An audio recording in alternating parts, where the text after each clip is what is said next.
সাথে কোরআন যে আল্লাহ তাআলা যে কিতাব দান করেছেন, এই কোরআন যদি আমাদের বাস্তব জীবনে অতপ্রতভাবে আমাদের জীবনে লেগে থাকে, তাহলে আল্লাহ আমাদের জীবনে বারাকা দান করবে।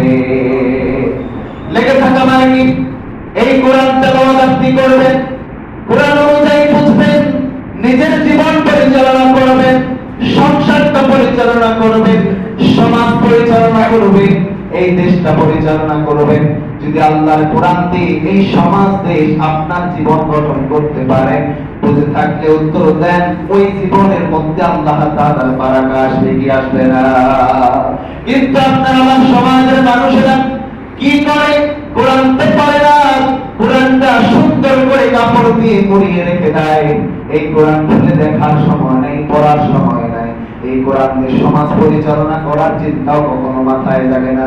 আল্লাহ রাসূল সাল্লাল্লাহু আলাইহি সাল্লাম মাদানী জীবনে কোরআন যেমন পড়েছেন, কোরআনের কথা যেমন বলেছেন, এই কোরআন দ্বারা সমাজটা সাজিয়েছেন। সুবহানাল্লাহ।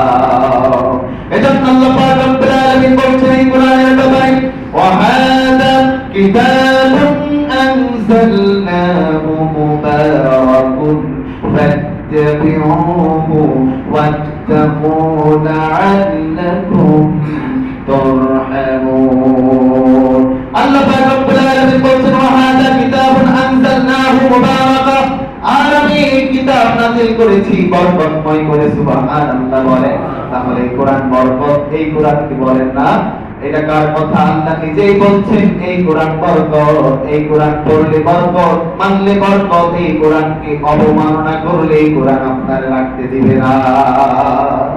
এই কোরআনের অবমাননা করা যাবে না। কোরআন মানলে যেমন বরকত, কোরআনকে অমান্য করলে ওর দুনিয়ার জীবন সংকীর্ণ।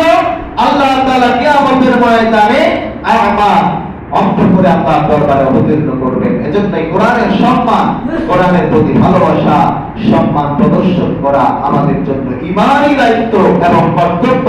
কেন মানবো না? যে কোরআন মানলে বরকত আমাদের জীবনে অবতীর্ণ হয়। এই কোরআনকে আমরা মানতে চাই ইনশাআল্লাহ। আল্লাহ পাক রব্বুল আলামিন আমাদের জীবনকে বরকতময় করতে চেয়েছি, কোরআন দ্বারা বরকত করতে পেরেছি।